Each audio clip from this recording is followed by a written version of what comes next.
बच्चों भूगोल विषय कक्षा 12 इसके अंतर्गत हम अध्ययन कर रहे थे बच्चों चैप्टर नंबर 5 जिसका नाम है भू संसाधन तथा कृषि। इसके भाग 3 के अंदर अध्ययन करेंगे बच्चों भारत में कृषि विकास एवं उनकी समस्याएं। हमने भाग 1 और 2 के अंतर्गत पढ़ा था बच्चों कि भारत के अंदर भू संसाधन क्या होता है, भू उपयोग क्या होता है, भू उपयोग परिवर्तन कैसे किए जाते हैं और उसके बाद विभिन्न प्रकार की फसलें कौन कौन सी और कहाँ कहाँ होती है। बच्चों भाग 3 में आगे की फसलें, भारत में कृषि समस्याएँ और उनके होने वाले विकास की ओर देखेंगे। आइए बच्चों स्टार्ट करते हैं। इसके बाद देखते हैं बच्चों हम तिलहन की पैदावार भारत के अंदर कहाँ कहाँ होती है और उसकी क्या क्या कंडीशन होती है। तो बच्चों देखते हैं कि हम खाद्य तेल निकालने के लिए तिलहन की खेती की जाती है और यह 14% भाग पर, अर्थात भारत के बोए गए कुल क्षेत्र है उसमें 14% भाग पर तिलहन की खेती की जाती है। इसके द्वारा हम खाद्य तेल, ऐसा तेल जो खाने योग्य काम आता है, उसकी खेती करते हैं। अब इसके अंदर कौन सी फसल होती है बच्चों देखिए, मूंगफली, तोरिया, सरसों, सोयाबीन तथा सूरजमुखी भारत के अंतर्गत आने वाली तिलहन की प्रमुख फसलें हैं।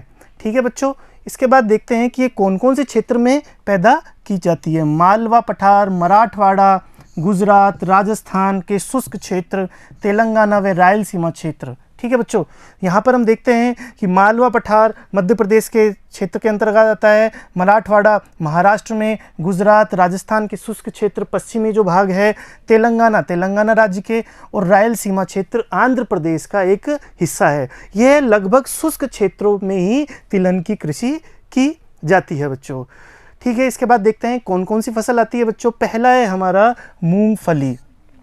मूंगफली वैसे सामान्य तौर पर डायरेक्ट भी खाते हैं, लेकिन मुख्य रूप से यह खाद्य तेल के रूप में प्रयोग की जाती है। आइए बच्चों देखते हैं कि देश के कुल शस्य क्षेत्र का, कुल बोए गए क्षेत्र का मात्र 3.6% भाग पर मूंगफली की पैदा की जाती है बच्चों।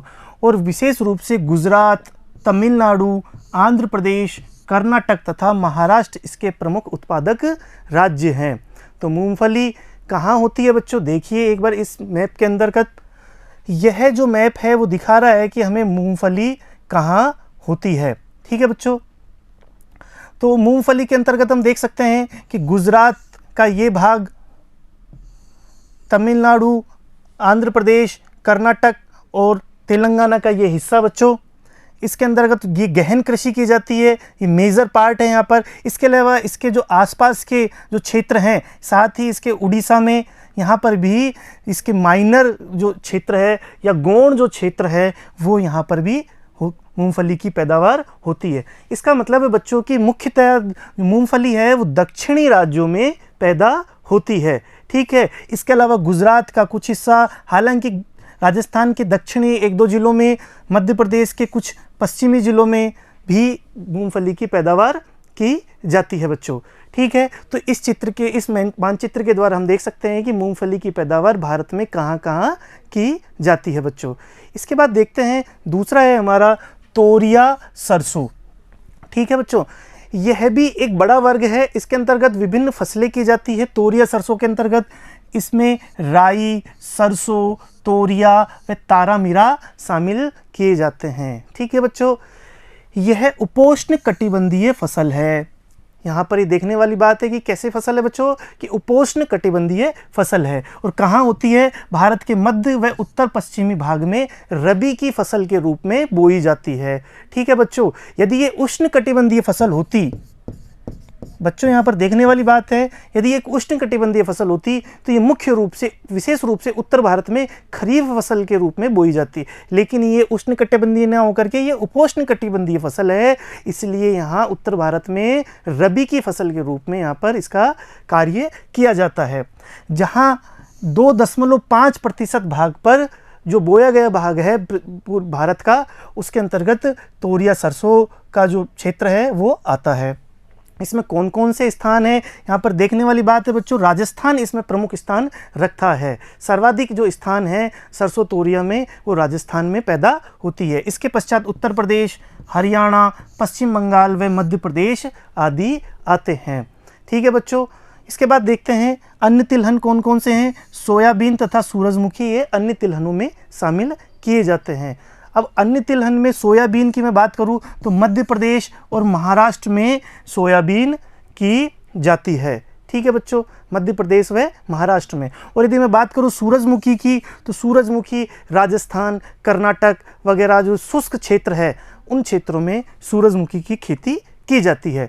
तो यहाँ पर हमने देखे बच्चों कि तोरिया सरसों और सोयाबीन और सूरजमुखी, हालांकि सोयाबीन और सूरजमुखी का इतना स्कोप भारत में नहीं है जितना मूंगफली और सरसों का है। ठीक है बच्चों, आइए क्षेत्र देख लेते हैं कि कहाँ कहाँ इसकी पैदावार की जाती है। इस मानचित्र के आधार पर हम विशिष्ट रूप से देख सकते हैं बच्चों कि ये राजस्थान, मुख्यतः ये फसल राजस्थान क्षेत्र में ही की जाती है। इसके अलावा इसके आसपास के क्षेत्र जैसे गुजरात है, कुछ पंजाब का, हरियाणा और उत्तर प्रदेश के ये आसपास लगे हुए जो राजस्थान के भाग है, मध्य प्रदेश का ये भाग है, यहाँ पर भी खेती की जाती है सरसों की। इसके अलावा ये हिस्सा और पश्चिम बंगाल का ये हिस्सा, यहाँ पर भी कम मात्रा में सरसों की पैदावार की जाती है। लेकिन ये मुख्य रूप से राजस्थान और पूर्वी राजस्थान और मध्य राजस्थान में इसकी पैदावार की जाती है बच्चों। ठीक है, तो मानचित्र के द्वारा हमने देखा, यह मानचित्र हमें हमारे जो मैप है, खाली मैप है, उनमें भी बनाने हैं, साथ ही बच्चों एटलस के अंदर भी हमें इसको देखना है। ठीक है, इसके बाद देखते हैं बच्चों कि रेशेदार फसल कौन सी होती है। हमने अभी तिलहन देखा बच्चों कि कहाँ कहाँ तेल निकालने अर्थात खाद्य तेल कौन कौन सी फसलों से प्राप्त होते हैं। उसके बाद देख रहे हैं बच्चों रेशेदार फसल। अब रेशेदार फसलों का क्या उपयोग होता है? इनका उपयोग कपड़ा बनाने, थैला बनाने, अन्य प्रकार के सजावटी सामान बनाने के लिए, बोरा बनाने, अन्य प्रकार के लिए इनका प्रयोग किया जाता है। ठीक है बच्चों, आइए कौन कौन सी फसल इसमें शामिल की जाती है। पहला है बच्चों इसमें कपास। सर्वाधिक मात्रा में रेशेदार फसलों में कपास मुख्य फसल है। यह एक उष्णकटिबंधीय फसल है। कैसी फसल है बच्चों? उष्णकटिबंधीय फसल। ठीक है, तो जो अर्ध शुष्क भागों में इसे खरीफ ऋतु में बोई जाती है। छोटे रेशे वाली कपास को भारतीय कपास कहते हैं और लंबे रेशे वाली कपास को अमेरिकन कपास कहते हैं, और दोनों ही फसलें भारत में की जाती है। ठीक है बच्चों, तो भारतीय कपास और अमेरिकन कपास दोनों कपास की फसल भारत में उत्पन्न की जाती है। यहाँ पर हम देख सकते हैं कि उत्तर पश्चिम भाग में जो अमेरिकन कपास है, पंजाब वाले क्षेत्र के या उसके आसपास वाले क्षेत्रों में अमेरिकन कपास है, उसको नरमा के नाम से बोला जाता है। कई बार छोटे प्रश्न में यह क्वेश्चन, इस तरीके के क्वेश्चन पूछ लिए जाते हैं। ठीक है बच्चों, तो ये याद करना है कि उत्तर पश्चिमी क्षेत्र में अमेरिकन कपास को नरमा नाम दिया गया है, नरमा नाम से पुकारा जाता है। कुल बोए गए क्षेत्र में 4.7% भाग पर कपास बोया जाता है। यहाँ पर देखने वाली बात है कि जो कपास है वो उसके अंतर्गत भारत का प्रमुख स्थान है। ठीक है बच्चों, प्रथम 5 में भारत आता है। चूंकि हम जानते हैं कि हर साल इनकी रैंकिंग चेंज होती रहती है, इसलिए प्रथम 5 में भारत कभी दूसरे पे, कभी तीसरे पे, कभी 5वें पे, इस तरीके से चेंजेज होता रहता है। और इसके अंतर्गत देखें तो हम ये पाते हैं बच्चों कि काली जो मिट्टी है भारत के अंदर जो काली मिट्टी है वो कपास के मुख्य उत्पादक क्षेत्र मानी जाती है। इसके बाद देखते हैं बच्चों जूट। यह बंगाल क्षेत्र में उगाया जाता है। आज़ादी से पहले जब बांग्लादेश और पश्चिम बंगाल एक हुआ करता था, उसको बंगाल क्षेत्र बोलते हैं बच्चों। तो आज़ादी के बाद बांग्लादेश जब अलग हुआ पूर्वी पाकिस्तान के रूप में, तो बच्चों जूट का ज़्यादातर क्षेत्र बांग्लादेश के रूप में हमसे अलग हो गया, और कुछ मील जो जूट उत्पन्न करने के बाद जिन मिलों में वो जाता है, उन मील वो भारत में रह गई। इस कारण से जूट उत्पादक क्षेत्र भारत में बहुत ज़्यादा घट गया था। लेकिन स्वतंत्रता के बाद विभिन्न रूप से किए गए प्रयासों के द्वारा भी आज भी भारत लगभग विश्व की 60% से ज़्यादा जूट उत्पन्न करता है। ठीक है बच्चों, इसका प्रयोग मोटे वस्त्र, थैला, बोरे व अन्य सजावटी सामान बनाने में किया जाता है। आइए देख लेते हैं कि इस मानचित्र में कि जूट का उत्पादन कहाँ कहाँ किया जाता है। यहाँ पर देखने से पता चल रहा है बच्चों कि बंगाल क्षेत्र में, साथ ही मेघालय, इसके आसपास बिहार का क्षेत्र, इन क्षेत्रों में जूट उत्पादन किया जाता है। यहाँ इसी के पास में यहाँ पर उड़ीसा में भी जूट उत्पन्न किया जाता है। ठीक है बच्चों, ये जो दूसरे प्रकार के जो हमें दिखाई दे रहे हैं, यह है कॉटन अर्थात कपास उत्पादक क्षेत्र हमें दिखाई दे रहे हैं। यहाँ पंजाब, हरियाणा और उत्तरी राजस्थान का एक हिस्सा है। दूसरी तरफ दक्षिणी राजस्थान, गुजरात, महाराष्ट्र, ये काली मिट्टी वाला क्षेत्र है बच्चों, और यहाँ बहुत अच्छी प्रकार की कपास उत्पन्न की जाती है। इसके अलावा यहाँ पर मैं बताऊँ बच्चों, आंध्र प्रदेश और कर्नाटक वाला क्षेत्र, दक्षिण में ये तमिलनाडु वाला क्षेत्र, यहाँ पे कोयम्बटूर के आसपास का जो क्षेत्र है, यहाँ पर भी कपास उत्पन्न की जाती है। तो बच्चों, कपास उत्पन्न करने के लिए यह भी देखा जाता है कि वहाँ की मिट्टी किस प्रकार की है, जल की उपलब्धता है कि नहीं। ठीक है बच्चों, तो यहाँ पर देखा जा सकता है कि कपास उत्पन्न क्षेत्र और जूट उत्पन्न क्षेत्र भारत में कौन कौन से हैं। हमें ये मानचित्र खाली मैप में भी बनाना होगा बच्चों। ठीक है, इसके बाद देखते हैं बच्चों कि गन्ना की खेती कहाँ पर की जाती है। गन्ना एक उष्णकटिबंधीय फसल है बच्चों। ठीक है, यहाँ पर देखने वाली बात है कि गन्ना एक उष्णकटिबंधीय फसल है और भारत का स्थान इसके अंतर्गत पहला या दूसरा आता है। ठीक है, कभी पहला आ जाता है, कभी दूसरा आ जाता है। ब्राज़ील के बाद विश्व में इसका स्थान दूसरा है। कुल बोए गए क्षेत्र में, भारत के जो कुल बोए गए क्षेत्र है उसमें 2.4 क्षेत्र में गन्ना बोया जाता है और विशेष रूप से दक्षिण भारत में इसकी उत्पादकता अधिक है। हालांकि बच्चों, ये देखने को मिला है कि उत्तरी भारत, यूपी, बिहार और इसके आसपास के जो क्षेत्र है, यहाँ पर गन्ने की उत्पादकता ज़्यादा थी पहले, और यहाँ पर ही जो चीनी उत्पादकता थी, गन्ना के बाद में क्या चीनी और गुड़ बनाए जाते हैं, इससे संबंधित दूसरे पदार्थ बनाए जाते हैं बच्चों। तो चीनी उत्पादकता उत्तर भारत में, यूपी और बिहार और इसके आसपास के क्षेत्रों में ज़्यादा देखी गई। लेकिन समय के साथ में जैसे जैसे हमने इस पर काम किया, दक्षिण भारत में, यहाँ पर हम देख सकते हैं बच्चों कि दक्षिण भारत में शुगर केन यानी गन्ना का उत्पादन बढ़ता गया और चीनी उत्पादकता भी दक्षिण भारत में ज़्यादा आई।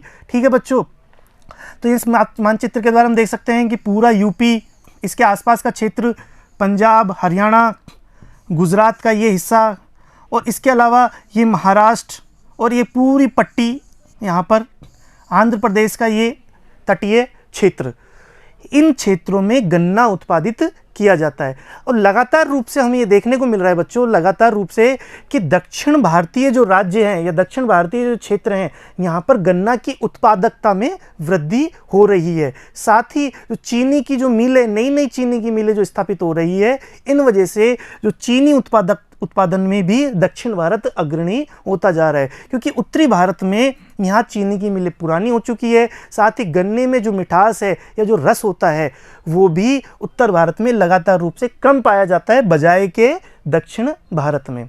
तो यहाँ पर और भी कई सारे कारण हैं। देखा जाए तो दक्षिण भारत लगातार रूप से चीनी उत्पादकता में या फिर गन्ना उत्पादकता में उत्तर भारत से आगे बढ़ रहा है। ठीक है बच्चों, तो यहाँ ये मानचित्र हमें देखना है, इसको बनाना है। इसके बाद देखते हैं बच्चों कि चाय के अंतर्गत भारत की क्या स्थिति है और ये कहाँ कहाँ पैदा होती है। चाय एक रोपण कृषि है जो उष्ण या उपोष्ण आर्द्र कटिबंधीय क्षेत्र में होती है।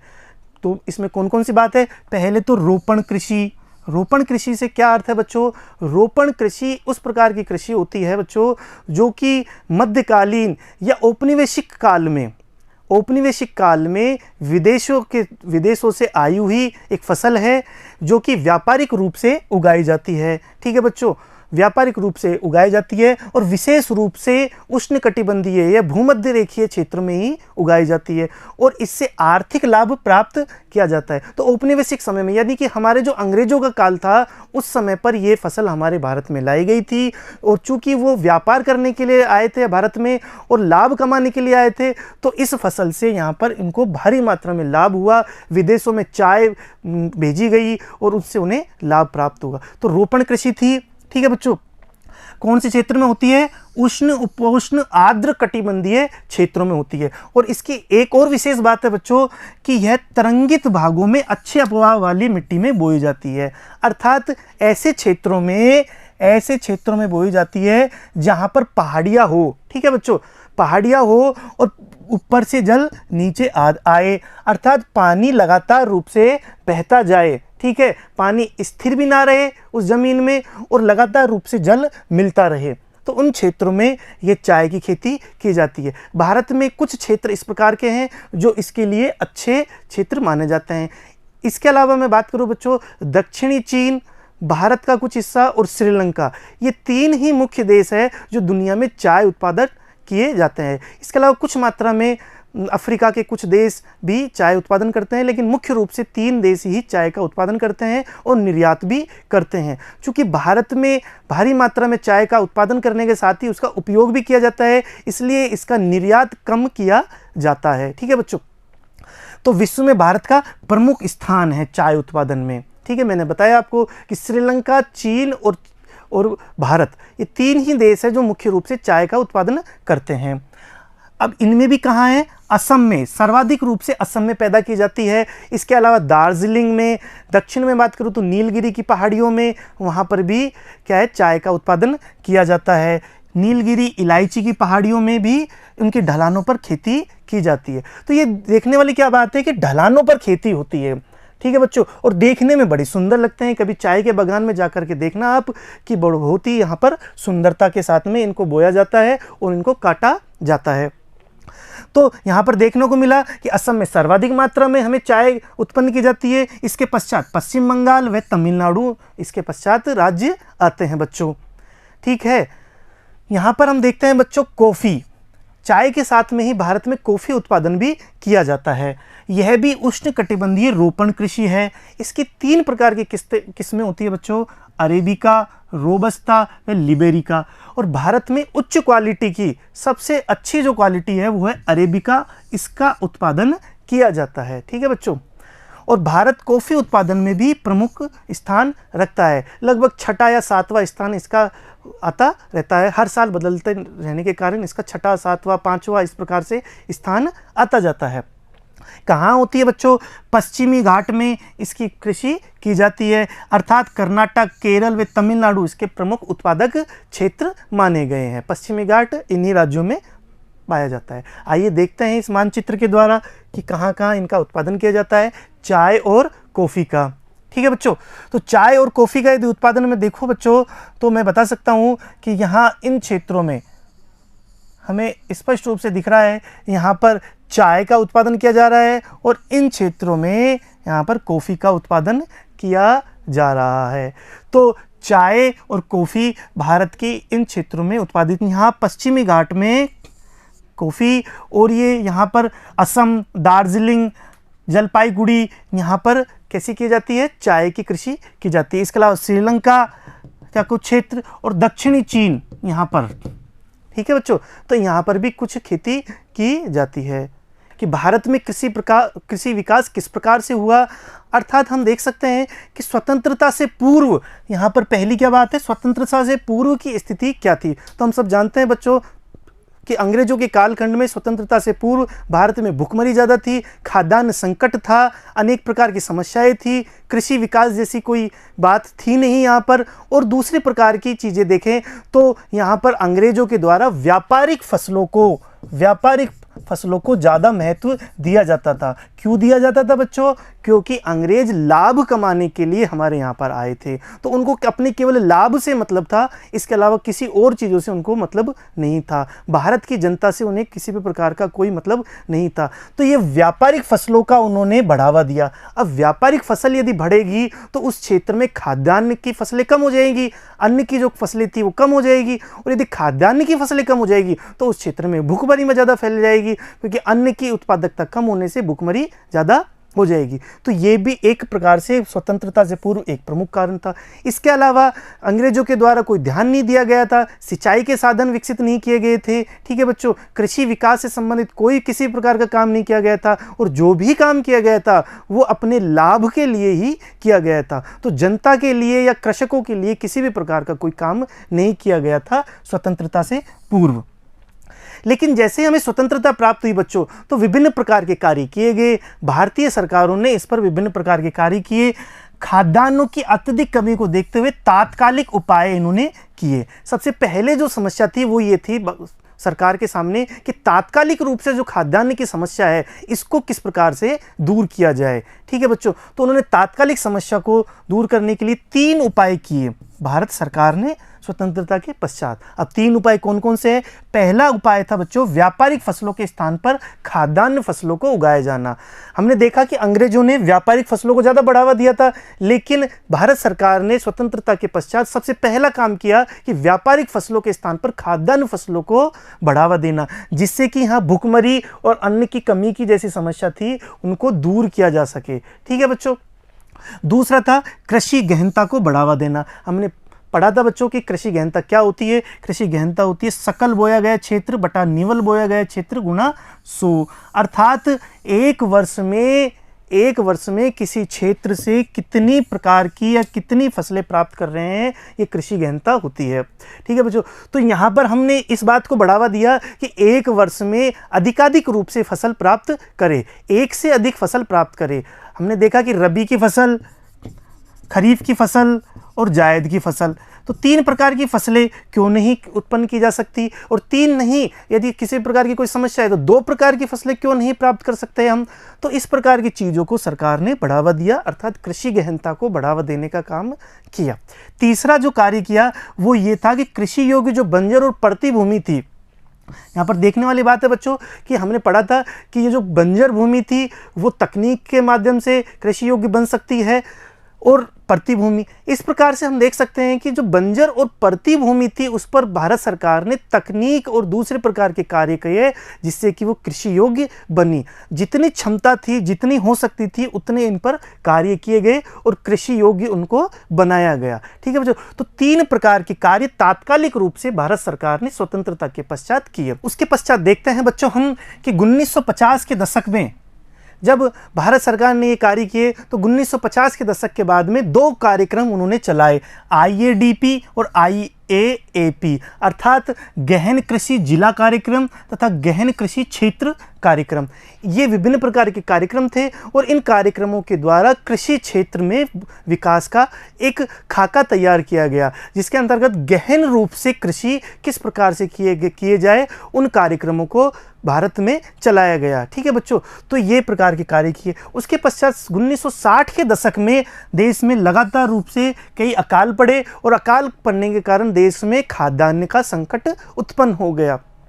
अब खाद्यान्न का संकट उत्पन्न हो गया तो विदेशों से हमने खाद्यान्न मंगाए, आयात किए, और इसी दौरान इसी 60 के दशक के मध्य हमने देखा कि कुछ देशों में जैसे कि मैक्सिको में गेहूं, यहाँ देखने वाली बात है बच्चों, मैक्सिको में गेहूं और फिलीपींस में चावल, इन क्षेत्रों में गेहूं और चावल की किस्मों में अर्थात उनको विभिन्न प्रकार के संकरण करवाए गए उनकी किस्मों में और उनकी एक उन्नत किस्म तैयार की। ठीक है बच्चों। तो उन्नत किस्म किस प्रकार से उन्होंने तैयार करी कि विभिन्न प्रकार की जो नस्लें हैं, गेहूं जैसे गेहूं की नस्लें हैं उनमें कुछ गुण किस प्रकार के, कुछ गुण इसमें अच्छे प्रकार के और इसमें कुछ, तो तीनों को मिलाकर के तीनों के जो अच्छे गुण हैं वो एक ही किस्म के बीज में ले लिए और उन बीजों को बोया गया और देखा गया कि क्या वास्तव में इससे सकारात्मक प्रभाव पड़ा। तो देखा कि हाँ, वास्तव में ही इस प्रकार के संकरण के जो बीज थे, जो उन्नत किस्म के जो बीज उन्होंने बनाए इन देशों ने, उससे लगातार रूप से वहाँ पर एक क्रांति जैसी अवस्था हुई, अर्थात सकारात्मक रूप से भारी परिवर्तन वहाँ उत्पादकता में देखा गया। तो वो उस समय का दौर था, मैक्सिको में गेहूं और फिलीपींस में चावल के रूप में नई नई किस्मों का इजाद किया गया, जिससे वहाँ एक क्रांति जैसी उत्पादकता में देखी गई। तो ये चीज़ भारत भी लगातार रूप से बच्चों देख रहा था कि विदेशों में इस प्रकार से काम हो रहा है। तो 60 के दशक के अंत में लगभग 1967 के आसपास भारत ने भी क्या किया बच्चों, एम स्वामीनाथन के नेतृत्व में हरित क्रांति का एक आगाज कर दिया, अर्थात विभिन्न प्रकार के कार्य इस प्रकार के किए कि जिससे कि खाद्यान्न संकट दूर हो सके। ठीक है बच्चों। तो हरित क्रांति में ऐसे क्या क्या कार्य किए गए? हरित क्रांति में इसमें उर्वरक, कीटनाशक, कृषि यंत्र, कृषि आधारित जो उद्योग है उनमें निवेश किया गया। ठीक है बच्चों। तो ऐसे क्षेत्रों में निवेश किया गया जो कृषि का विकास कर सके। यहाँ पर देखने वाली बात है बच्चों कि इसमें विशेष रूप से ऐसे क्षेत्र देखे गए जो सिंचाई सुविधा वाले क्षेत्र हो। भारत ने क्या किया, सिंचाई सुविधा वाले जो क्षेत्र है उन पर ही कृषि हरित क्रांति स्टार्ट की शुरुआती दौर में। हालांकि उसके बाद देखें तो 80 के दशक में, 90 के दशक में दूसरे प्रकार के जो शुष्क क्षेत्र थे, ठीक है बच्चों, या आर्द्र क्षेत्र थे, वहाँ पर भी हरित क्रांति, द्वितीय हरित क्रांति, तृतीय हरित क्रांति के दौर में कार्य किया। लेकिन यहाँ पर शुरुआती दौर में हमने देखा कि सिंचाई सुविधा वाले क्षेत्रों में ही कार्य किया और इससे गेहूं, विशेष रूप से बच्चों गेहूं, चावल जैसे खाद्यान्नों में बहुत ही भारी रूप से परिवर्तन देखा गया। भारत इसमें जहां पहले भारत आयात करता था इन चीज़ों को, वहीं इनमें आत्मनिर्भर हो गया और उसके पश्चात तो वो इन खाद्यान्नों को निर्यात भी करने वाली कंडीशन में आ गया। अर्थात हरित क्रांति ने भारत में इन गेहूं और चावल जैसे खाद्यान्नों में भारी परिवर्तन किया। इसके अलावा दूसरे जो क्षेत्र है जैसे कि तिलहन है या दलहन है, ठीक है बच्चों, उनमें भी हरित क्रांति के प्रभाव देखे गए, लेकिन मुख्य रूप से प्रभाव जो देखे वो गेहूं में और चावल में ही देखा गया। ठीक है बच्चों, इसके बाद देखें तो 1988 में क्या हुआ कि कृषि जलवायु नियोजन प्रारंभ किया गया। ठीक है बच्चों, ये योजना आयोग ने किया था और इसके अंतर्गत विभिन्न क्षेत्रों को एक नियोजित किया गया, जिसे कृषि जलवायु क्षेत्र बोला गया और उनका विकास एक क्षेत्र के रूप में किया गया। ठीक है बच्चों, कि यह जो क्षेत्र है वो इस प्रकार से एक कृषि जलवायु क्षेत्र होगा और इसका विकास अलग तरीके से किया जाएगा। तो अलग अलग प्रकार के कृषि जलवायु क्षेत्र बनाए गए, उनका अलग अलग प्रकार से विकास किया गया। ठीक है बच्चों, तो ये 1988 में हुआ। इससे क्या हुआ, कृषि में, पशुपालन में और जल कृषि के विकास में बल दिया गया। ठीक है, तो यहाँ पर इस प्रकार के कार्य 1988 में किए गए। उसके पश्चात देखें तो 1990 के दशक में बच्चों उदारीकरण का दौर आया। ठीक है, उदारीकरण के अंतर्गत हम लिबरेटाइजेशन, प्राइवेटाइजेशन और ग्लोबलाइजेशन अर्थात एलपीजी जो जैसी अवस्था आई, उस दौरान हमने उदारीकरण नीति को अपनाया और उन्मुक्त बाजार जो अर्थव्यवस्था थी अर्थात खुले बाजार की जो व्यवस्था थी उसको हमने अपनाया और उसके तहत कृषि निवेश, विदेशों से कृषि निवेश आया, कृषि विकास की जो अवधारणा थी वो विकसित हो पाई और भारतीय जो कृषि विकास को एक प्रबल बल मिला। ठीक है बच्चों, तो 1990 के दशक के बाद में जो उदारीकरण का दौर आया, इस उदारीकरण के दौर ने भी भारतीय कृषि को विकास की ओर अग्रसर किया। तो ये हमने देखा कि इस प्रकार से भारतीय कृषि का किस प्रकार से विकास हुआ। ठीक है बच्चों, इसके बाद देखते हैं कि भारतीय कृषि की समस्याएं क्या क्या है। हमने ये भी देखे कि भारतीय कृषि का विकास क्या हुआ, लेकिन अब हम देखना चाह रहे हैं कि भारतीय कृषि की क्या क्या समस्याएं हैं। ठीक है बच्चों, तो पहली जो समस्या है वो सबसे बड़ी समस्या यह है कि भारतीय कृषि अनियमित मानसून पर निर्भर होती है। जो भारत में जो वर्षा होती है वो मानसून के द्वारा होती है बच्चों, और मानसून जो होता है बच्चों वो अनियमित होता है। ठीक है, अनिश्चित और अनियमित जो मानसून है वो उससे कृषि पर नकारात्मक प्रभाव देखने को मिलता है। अब वो किस प्रकार का है, देखो बच्चों कि जो मानसून है किन्हीं साल ठीक आता है, किन्हीं साल कम आता है और किन्हीं साल अकाल जैसी कंडीशन हो जाती है। कभी बाढ़ जैसी अवस्थाएं भी देखी गई है। पिछले कुछ साल पहले राजस्थान और दूसरे राज्यों में जो कि शुष्क क्षेत्र माने जाते हैं, महाराष्ट्र जैसे क्षेत्रों में, वहाँ पर बाढ़ जैसी चीज़ें भी हमने देखी। तो ये जलवायु परिवर्तन की जो अवस्थाएं हैं वो भी मानसून को प्रभावित करती है और मानसून जो अनियमित जो मानसून है वो कृषि को प्रभावित करता है। ठीक है बच्चों, अब चूंकि कृषि को प्रभावित करता है और सिंचाई की व्यवस्था यहाँ पर किस प्रकार की है, कम है। 1/3 क्षेत्रों में ही सिंचाई की व्यवस्था हो पाती है और वो भी तब बच्चों जब मानसून ठीक हो, उसके बाद सिंचाई की व्यवस्था होती है। तो यहाँ पर देखा कि यहाँ पर अनियमित मानसून की निर्भरता भारतीय कृषि की सबसे ज़्यादा समस्या वाली समस्या है। ठीक है बच्चों, दूसरा है निम्न उत्पादकता।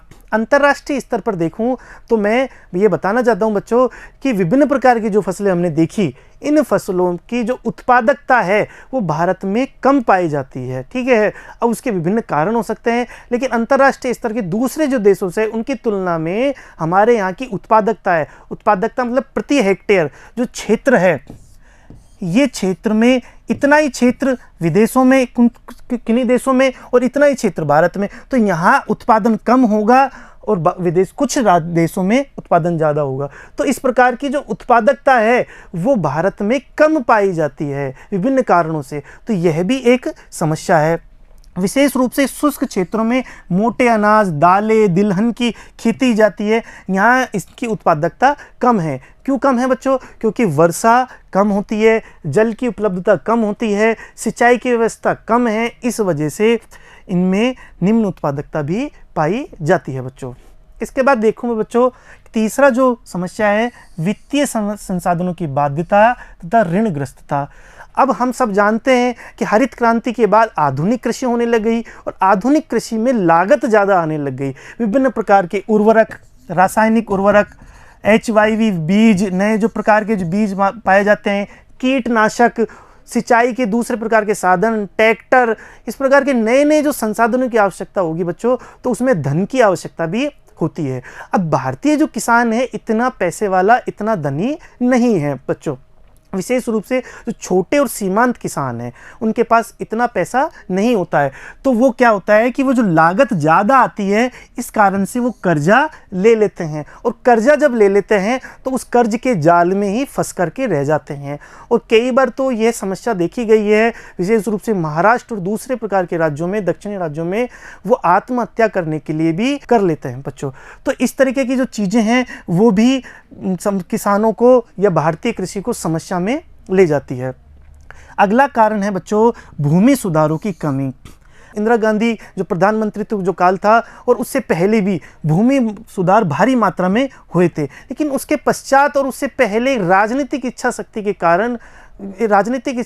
कमी के कारण और दूसरे प्रकार के विभिन्न कार्यों के कारण भूमि सुधार नहीं हो पाए। जमींदारी प्रथा था, उनको उन्मूलन भी किया गया, उनका भूमि सुधार कार्यक्रम भी चलाए गए, लेकिन बच्चों ये पूरी तरीके से नहीं हुआ, और यदि किन्हीं राज्यों में हुआ भी वो उनमें दोबारा से नहीं हो पाया। अब भूमि सुधारों में क्या है बच्चों कि यदि मान लो एक पिता के पास में 5 हेक्टेयर ज़मीन है, ठीक है बच्चों, माना कि एक पिता के पास में 5 हेक्टेयर ज़मीन है, उसके 2 बच्चे हैं। अब 2 बच्चे हैं तो दोनों के पास में 2.5 हेक्टेयर हो जाएगी, ठीक है बच्चों। अब 2.5 हेक्टेयर हो गई, इसके 4 बच्चे हैं, ठीक है बच्चों, इसके 3 बच्चे हैं, तो इन सब में लगातार रूप से कमी आती जाएगी। जो ये ज़मीन है इनमें कमी आती जाएगी, और कमी आने के कारण ये अलग अलग भूजोतों में भी बट सकते हैं। किसी की ज़मीन यहाँ पर है, किसी की ज़मीन यहाँ पर है, किसी की ज़मीन यहाँ पर, तो अलग अलग क्षेत्र में यदि ज़मीन अलग अलग भूजोत होने के कारण भी वो कृषि में समस्या पैदा करती है। इस प्रकार से भूमि सुधारों में जो कमी थी वो भी देखने को मिली है बच्चों। ये भी एक प्रकार की समस्या है। इसके बाद में देखो बच्चों, तो छोटे जो खेत है वो विखंडित जो खेत है वो भी एक बड़ी समस्या है। भारत में सीमांत व छोटे किसान अधिक है। 60% किसानों के पास 1 हेक्टेयर से भी कम भूजोत है। यहाँ पर देखने वाली क्या बात है बच्चों, 60% किसान छोटे किसान हैं, ठीक है बच्चों। तो इन छोटे किसानों के पास विभिन्न प्रकार की समस्याएं होती है, आर्थिक समस्याएं, ठीक है बच्चों, सामाजिक समस्याएं, जो उनके संसाधनों की इनकी कमी होती है, तो विभिन्न प्रकार की इनको समस्या देखनी पड़ती है छोटे किसानों को। इसके बाद में देखो बच्चों, अगला कारण है वाणिज्यीकरण का अभाव। जो यहाँ पर भारतीय जो किसान हैं या भारतीय जो कृषि है, वाणिज्यीकरण का अभाव देखा गया है बच्चों। यहाँ प्रोफेशनलिज्म की कमी है, अर्थात एग्रीकल्चर को या कृषि को एक प्रोफेशन के रूप में ना लेकर के एक वैसे ही चलो ठीक है कार्य कर लेते हैं, घर पे बैठे हुए हैं, कोई काम नहीं है तो चलो खेती कर लेते हैं, इस प्रकार की एक सोच विकसित हो गई है भारतीय लोगों में कि यदि कोई काम नहीं करेगा तो चलो खेती ही कर लेते हैं। अर्थात यहाँ पर प्रोफेशनलिज्म और या फिर यूँ कहें एक प्रकार का वाणिज्यीकरण कि हमें नहीं खेती करनी है, इससे आर्थिक ज़्यादा लाभ प्राप्त करने हैं, इस प्रकार की जो सोच है वो भारतीय किसानों में विकसित अभी तक नहीं हो पाई। हालांकि धीरे धीरे इसमें विकास होता जा रहा है, ठीक है बच्चों। तो वाणिज्यीकरण का अभाव भारतीय किसानों में देखा गया है, और कुछ क्षेत्रों में तो ये भी देखा गया है बच्चों कि किन्हीं छोटे जो भूजोत है उन पर केवल अपने लिए ही पैदावार कर लेते हैं और व्यापारिक रूप से उन पर कार्य नहीं किए जाते हैं। अगली बात है बच्चों व्यापक अल्प बेरोजगारी। ये भी एक नई प्रकार की समस्या है कि यदि जो खेती है वो साल भर 12 महीने में लगभग 8-9 महीने तक ही कार्य होता है, वो भी डेली का कार्य नहीं होता, हमने देखने को मिलता है प्रतिदिन का कार्य नहीं होता। बाकी समय में जो किसान होता है बच्चों वो क्या होता है, बेरोजगार होता है, तो उस समय उसके लिए कार्य करने के लिए कोई विशेष काम नहीं होता है। ठीक है, तो इस प्रकार की समस्या भी भारतीय किसानों में देखी गई है कि व्यापक अल्प बेरोजगारी, तो बड़ी मात्रा में जो बेरोजगारी है वो भी यहाँ पर देखी गई है। इसके अलावा यदि एक परिवार में, हमने पहले भी पढ़ा था, यदि 5 सदस्य है और पांचों की पांचों सदस्य यदि कृषि में कार्य कर रहे हैं और वहाँ जरूरत मान लो 3 लोगों की है उस क्षेत्र में, और 2 लोग भी उसमें कार्य कर रहे हैं, तो इस प्रकार की बेरोजगारी भी वहाँ पर देखने को मिलती है। तो यहाँ पर बेरोजगारी या अल्प रोजगारी जिसे हम कह सकते हैं, वो भी एक नई प्रकार की समस्या है। और लास्ट है बच्चों 8वां, कृषि योग्य भूमि का निम्नीकरण। ये भी भारतीय कृषि में एक नई प्रकार की समस्या है कि जैसे कि अति सिंचित जो क्षेत्र है या जलाक्रांतता वाले जो क्षेत्र है, वहाँ पर हमने देखा कि लवणता, क्षारीयता, इस प्रकार की समस्या है, भू अपर्दन, ठीक है, मृदा का अपर्दन, इस प्रकार की समस्याएं भी यहाँ पर देखने को मिलती है, जिससे कि यहाँ पर जो मृदा की उर्वरता में है जो कमी हो जाती है और उससे कृषि का विकास नहीं हो पाता। कृषि के जो प्राप्त उत्पाद है बच्चों, वो कम प्राप्त होते हैं। ठीक है, तो ये विभिन्न प्रकार की जो हमने समस्याएं हैं वो यहाँ पर देखी भारतीय कृषि की। तो इस प्रकार से बच्चों हमने पढ़ा कि भू संसाधन क्या होते हैं और उससे कृषि किस प्रकार से संबंधित होती है। विभिन्न प्रकार की फसलें पढ़ी, भारतीय जो कृषि है उसका किस प्रकार से विकास हुआ, उसकी कौन कौन सी समस्याएं हैं, ये चीज़ें हमने इस चैप्टर में देखी। अगली क्लास में बच्चों इस चैप्टर के हम प्रश्नोत्तर करेंगे। धन्यवाद बच्चों।